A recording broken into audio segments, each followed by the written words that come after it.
Alhamdulillah wassalatu wassalamu ala Rasulillah wa ala alihi wa sahbihi wa mawalah wa la haula wa la quwwata illa billah amma ba'du.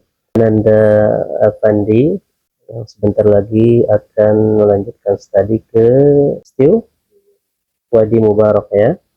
Ya insyaallah bentar lagi akan melanjutkan ke sana untuk studi S1. Pertama tentu anak ucapkan selamat ya. Barakallahu fiik atas diterimanya antum di Wadi Mubarak. Mudah-mudahan ini di samping pilihan antum dan mudah-mudahan juga pilihan yang terbaik dari Allah Subhanahu wa taala. Tentu yang diharapkan kebaikan di dunia dan juga di akhirah.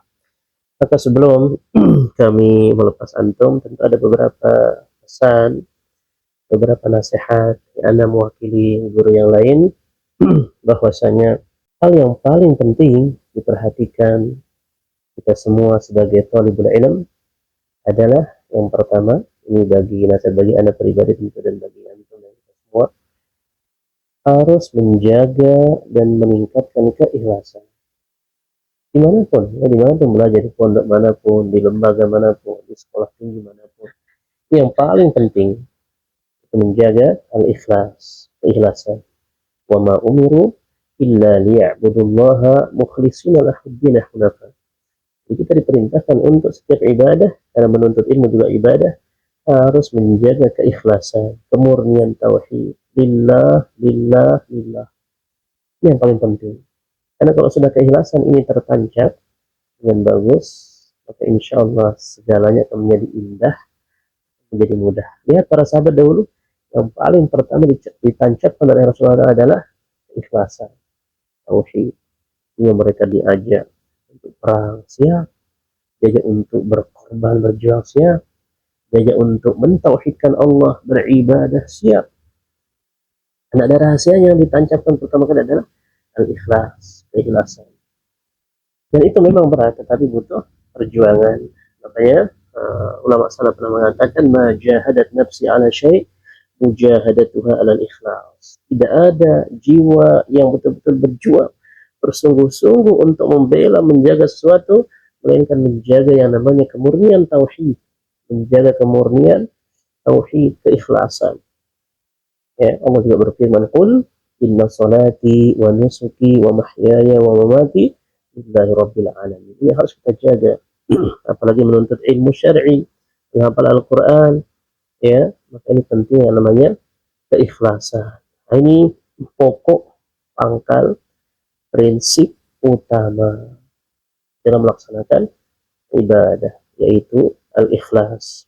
Yang kedua, yang penting untuk kita dan antum perhatikan di dalam menuntut ilmu adalah jangan lupa untuk memperhatikan dan menjaga adab-adab di dalam menuntut ilmu. Ini paling penting juga, karena banyak orang menuntut ilmu sayang sekali tidak menghiraukan adab, tidak mementingkan adab akhlak. Akhirnya menuntut ilmu, mungkin ilmunya dia dapat tapi kadang kurang berkah. Mungkin hafalnya bagus tapi kadang kurang manfaat, kurang berkahnya di masyarakat, akhirnya kurang membawa kebermanfaatan, keberkahan. Ya, maka ulama juga pernah mengatakan bil adabi tafhamul ilma. Dengan adanya adab akhlak, mempelajari adab akhlak, tafhamul ilma, engkau mudah untuk memahami ilmu. Engkau mudah memahami ilmu. Dan orang yang berilmu, apalagi menghafal Quran, rata-rata para sahabat ketika menghafal Quran, memahami ilmu, belajar tafsir, tentu dibarengi dengan adab dan akhlak. Sebuah pepatah Arab mengatakan, al-ilmu bila akhlaq kasyajarati bila awraq. Ilmu tanpa akhlak ibaratnya bagaikan pohon tanpa dedaunan. Pohonnya ada, rantingnya banyak, tapi daunnya nggak ada. Serem jadinya. Pohon apa ini? Ranting banyak, daun nggak ada. Biasanya pohon apa itu? Angker kan kadang-kadang. Sama, dia mungkin nuntut ilmu S1, S2, S3, tapi akhlaknya, adabnya kurang, adab kepada orang tua, kepada guru, dan seterusnya. Maka ini selain keikhlasan tadi, yang kedua yang harus anda perhatikan adalah adab dan akhlak. Bagaimana adab kepada Allah, kepada Rasulullah, kepada Al-Quran, ya, kepada ilmu, adab kepada guru, teman, ya, dan seterusnya. Ini penting. Ya, ini sangat sangat penting. Oleh karena itu, di dalam menuntut ilmu, para ulama telah mengajarkan kita harus memperhatikan adab-adab menuntut ilmu. Ada beberapa adabnya memang. Yang pertama, yaitu hendaklah berdoa. Jangan lupa seorang hamba ketika ingin menuntut ilmu, hendaklah dia berdoa kepada Allah. Jangan lupa berdoa, ya, karena kata Allah, orang, ya, seorang hamba yang enggan tidak mau berdoa kepada Allah, maka ibaratnya dia sombong, ya, dan akan dimasukkan ke dalam neraka dengan hina-hina. Jangan lupa untuk berdoa. Doa, ya, ruhul ibadah atau mukhul ibadah. Doa ini adalah pokok pangkal ruh dari suatu ibadah. Dan yang kedua adabnya adalah jangan lupa untuk bersungguh-sungguh. Mustahil ingin, ya, meraih sesuatu tapi tanpa ada kesungguhan. Harus al-ijtihad di talabil ilmi. Sungguh-sungguh merojaah, sungguh ngapalnya, sungguh-sungguh mencatatnya, sungguh-sungguh mendengar pelajaran di kelas. Ya. Harus al-ijtihad. Yang ketiga, di antara adab menuntut ilmu adalah berusaha untuk menghindari, menjauhi segala bentuk kemaksiatan, baik yang kecil maupun yang besar. Dengan cara apa kita menghindarinya? Bitaqwa Allah, dengan cara bertakwa kepada Allah. Tingkatkan takwa agar mampu menghindari berbagai macam kemaksiatan dan dosa. Kemudian yang keempat, di antara adabnya adalah jangan lupa untuk menghilangkan atau menghindari atau menghilangkan sifat malu dan sombong. Menghilangkan sifat malu dan sombong. Artinya ketika belajar nanti, jangan malu ketika bertanya ke dosen umpamanya, jangan malu ketika setoran, jangan malu ketika melakukan kebaikan, dan jangan sombong. Ini penting ini, ya, karena banyak orang ketika sudah S1 ada muncul kesombongan, atau mentang-mentang dia sudah, ya, di perguruan tinggi muncul kesombongan, gampang mendebat orang, gampang merendahkan orang. Hati-hati. Makanya ulama pernah mengatakan, disebut oleh Ibnu Jama'ah dalam kitabnya Tazkiyatus Sami', ya, bahwa al-ilmu thalathat ashbar. Ilmu itu ada tiga jengkal, tiga jengkalan. Al-ilmu thalathat ashbar. Ilmu itu ada tiga jengkal. Man dakhala fi syibril awal takabbara. Siapa yang masuk di jengkal yang pertama, biasanya dia gampang sombong. Ini baru dia umpamanya masuk perguruan tinggi, baru semester 1 udah sombong, semester 2 udah sombong. Belum apa-apa padahal, baru masuk perguruan tinggi udah merasa wah. Ya, man dakhala fi syibril awal takabbara. Wa man dakhala fi syibri tsani tawadhu'a. Tapi ketika dia sudah masuk di jengkal yang kedua, maka biasanya ada perubahan. Dia akan semakin tawadu, rendah hati. Ya, rendah hati. Makanya jangan cukupkan hanya di pondok pesantren, ini lanjutin lagi S1. Kalau bisa lanjut lagi terus di kajian-kajian di majelis taklim, agar tidak boleh sombong. Masuk di jengkal kedua agar tawadu. Wa man dakhala fi syibri tsalits, siapa yang masuk di jengkal yang ketiga, faqad alima annahu la ya'lam. Akhirnya dia tahu bahwa ternyata dirinya tidak ada apa-apanya, tidak memiliki ilmu. Maksudnya apa? Ternyata ilmu itu sangat luas. Jengkal pertama mungkin dia sombong. Jengkal kedua dia tawadu. Tapi begitu semakin dia masuk jengkal ketiga dan seterusnya, semakin dia tahu bahwa oh ternyata ilmu yang dimiliki di S1 ini nggak ada apa-apanya, dia belum mengetahui apa-apa. Maka ada sebuah ungkapan mengatakan, kullama, ya, zadani ilman zadani jahlan. Setiap bertambah ilmuku, makin bertambah lagi kebodohanku. Maksudnya ternyata apa yang dia pelajari selama ini tidak ada apa-apanya, masih luas ilmu tersebut.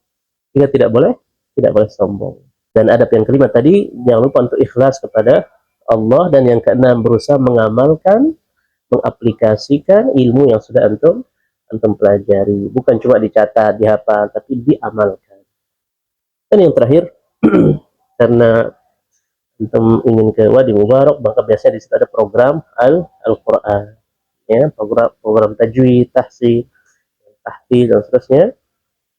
Maka tentu ini berat, ya, berat. Maka akan dia menjadi ringan ketika betul-betul ikhlas karena Allah, terus berdoa, ya, minta restu orang tua, dewan guru dan seterusnya. Dan menghafal Al-Quran mungkin dia mudah untuk setorannya, tapi menjaganya kadang-kadang susah. Tidak semua orang yang konsisten istiqomah untuk menjaga dan murojaah. Makanya Nabi pernah bersabda, "Mathalu sahibil Quran kamathali sahibil ibilil mu'allaqah." Perumpamaan orang yang sahibil Quran, ya, perumpamaan sahibul Quran, ya, sahabat Al-Quran dan dekat kepada Al-Quran, penghafal Al-Quran, mathalu sahibil ibilil mu'allaqah, ibaratnya seperti orang yang menggembala atau memiliki unta yang terikat. Seperti memiliki unta yang terikat. Ya, maka faman ahada 'alaiha amsakaha. Siapa yang berjuang sungguh-sungguh mengulanginya, memurojaahnya, maka sama artinya dia tetap mengikatnya, memegangnya, mengikatnya dan enggak lepas unta tersebut. Ya. Wa man atlaqaha zahabat. Tapi barang siapa yang melepas ikatannya begitu saja, tidak dijaga, tidak dimurojaah, zahabat, maka unta yang terikat tadi bisa jadi akan pergi, sehingga hilang hafalannya, sia-sia selama ini karena nggak dijaga, nggak dimurojaah dan seterusnya. Maka dengan adanya dasar-dasar di pondok pesantren, maka tentu ketika antum sudah melanjutkan ke jenjang perguruan tinggi, maka mudah-mudahan lebih dewasa, lebih bijak, dan paham nanti tata cara memanage waktu, sehingga kapan menyetor, kapan murojaah, ya, kapan berolahraga dan seterusnya, ya, dan seterusnya. Maka mudah-mudahan anandaku, setelah menyelesaikan di pon PSD bin Sabit ini, dan sebentar lagi antum akan melanjutkan ke Wadi Mubarak, mudah-mudahan, ya, tentu doa orang tua dan doa kami para guru ya terus, ya, menyertai antum. Mudah-mudahan, ya, antum betul-betul diberikan kemudahan, ya, di dalam meraih ekspektasi, cita-cita, harapan antum dan orang tua. Dan mudah-mudahan tentunya diberkahi dan dimudahkan segala urusan, ya, di dunia wal akhirah. Dan tetap harus menjaga silaturahmi dan silah ukhuwah, baik kepada, ya, keluarga, baik kepada teman-teman, pada guru, ya, dan seterusnya. Selama itu kebaikan, tidak boleh malu, ya, tidak boleh malu. Ini mungkin yang bisa Ana sampaikan. Kalau Ana bercerita tentang pengalaman-pengalaman tentu sangat banyak, tapi mudah-mudahan yang sedikit ini bermanfaat, dan mudah-mudahan antum tetap tegar dan tetap semangat. Jarang soalnya ada orang yang kadang-kadang lulus SMA jarang dia ingin umpamanya melanjutkan perguruan tinggi, apalagi di zaman sekarang, ya, orang pinginnya langsung kerja dapat uang 10 juta sebulan, pingin apa dan seterusnya. Tapi antum masya Allah, ya, mudah-mudahan inilah pilihan dan takdir yang terbaik bagi antum, ya. Mudah-mudahan juga nanti, ya, di sana diberikan kelancaran, kemudahan, sehingga selesai di sana mudah-mudahan dapat ilmu yang berkah, ilmu yang bermanfaat, bisa diterapkan hingga memberikan kontribusi kebermanfaatan kebaikan bagi umat, agama, nusa dan bangsa. Amin ya rabbal alamin. Ini yang bisa, ya, Ana berikan beberapa nasihat dan motivasi bagi antum, bagi ana dan kita semua. Mudah-mudahan bermanfaat. Sekali lagi sukses, selamat, ya, barakallahu fiik. Kita tutup, subhanakallahumma bihamdik, asyhadu an la ilaha illa anta, astaghfiruka wa atubu ilaik. Wassalamualaikum warahmatullahi wabarakatuh.